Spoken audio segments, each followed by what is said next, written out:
जय Shri Krishna. Radhe Radhe. Hello friends, welcome to my Radhe food channel. Friends, आज हूँ एक नवी ज आइटम बनावनी है। दूधनी आइटम है, तेनुं नाम है बरी। आ दूध खास करीने गाय के भैंस ताजी वीयायेली होय एने दूधनी बनी शके छे। एटले 2-3 दिवसनुं दूध काचुं दूध कहेवाय छे।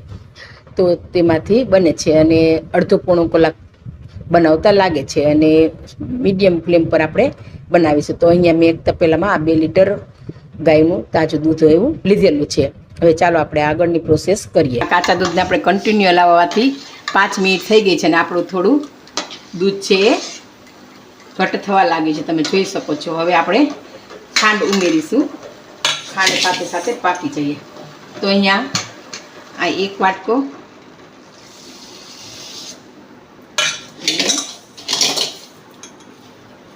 हाफ એટલે ટોટલ 1.5 બાઉલ ખાંડ આપણે ઉમેરી છે। તમે તમારા ટેસ્ટ અનુસાર વધઘટ તમે કરી શકો છો, તમારા ઘરમાં જેટલું સ્વીટી ખાતા હોય એ પ્રમાણે।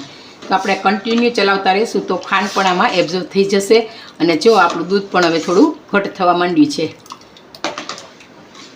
આ દૂધ ખાસ કરીને કોઈ ગાય ભેંસ તબેલાવાળા હોય તો ત્યાંથી પણ ઇઝીલીથી મળી શકે છે, ડેરીએથી મળતું નથી। તબેલાવાળાને તમે કહો કે અમારે જોઈ છે તાજા વીયાયેલ ઢોરનું, એટલે ગાય ભેંસનું દૂધ તમે જોઈ શકો છો થોડું ઘટ થવા આવ્યું છે। 5 મિનિટ 15 મિનિટમાં તો ટોટલ આપણું દૂધ છે ફાટીને મસ્ત માવા ટાઈપ બની જશે।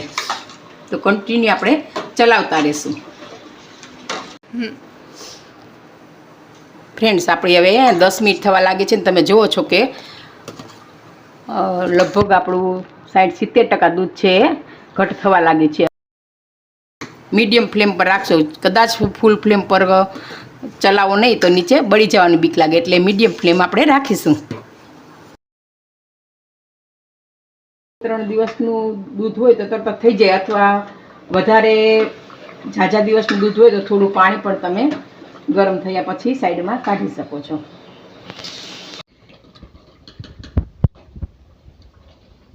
તો ફ્રેન્ડ્સ, અહીં આપણી 45 મિનિટ થઈ ગઈ છે ને આટલું ખાટું થઈ ગયું છે। અંદાજે જો વધારે દિવસનું 3-4 દિવસ પછીનું હોય દૂધ તો 1-8 કલાક જેટલો સમય લાગી શકે છે। તો અહીંયા પોણી કલાકમાં આટલું ઘાટું થઈ ગયું છે। હવે કદાચ 5-10 મિનિટમાં થઈ જશે।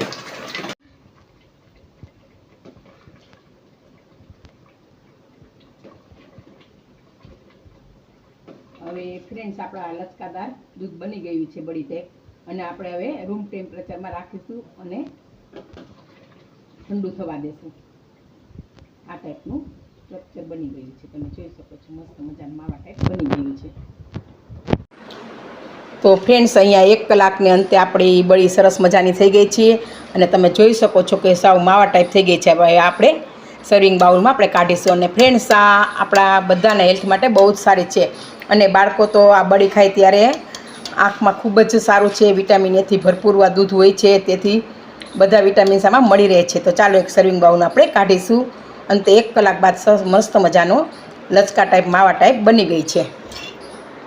તો ફ્રેન્ડ્સ, અહીં રૂમ ટેમ્પરેચરમાં આપણી સરસ મજાની મસ્ત બળી બની ગઈ છે અને આ માવા ટાઈપ છે અને થાબડી ખાતા હોય તેવો અહેસાસ થાય છે।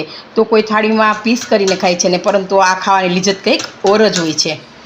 તો ચાલો હવે એક સર્વિંગ બાઉલમાં આપણે કાઢીશું। મસ્ત મજાનો લચકો બની ગયો છે। જો તમે પાણી કાઢી નાખશો આમાંથી તો આ રવા ટાઈપ આ ટાઈપનું ટેક્સચર બનશે અને સરસ મજાનું પેંડા ટાઈપ સ્વાદ આવશે।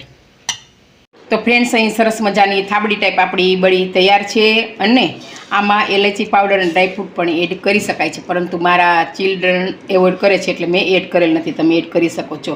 અને તમને અમારી રેસીપી કેવી લાગી અને તમે પણ બનાવજો, લાઈક કરો, કમેન્ટ કરો અને શેર પણ કરજો। આવજો, બાય, જય શ્રી કૃષ્ણ।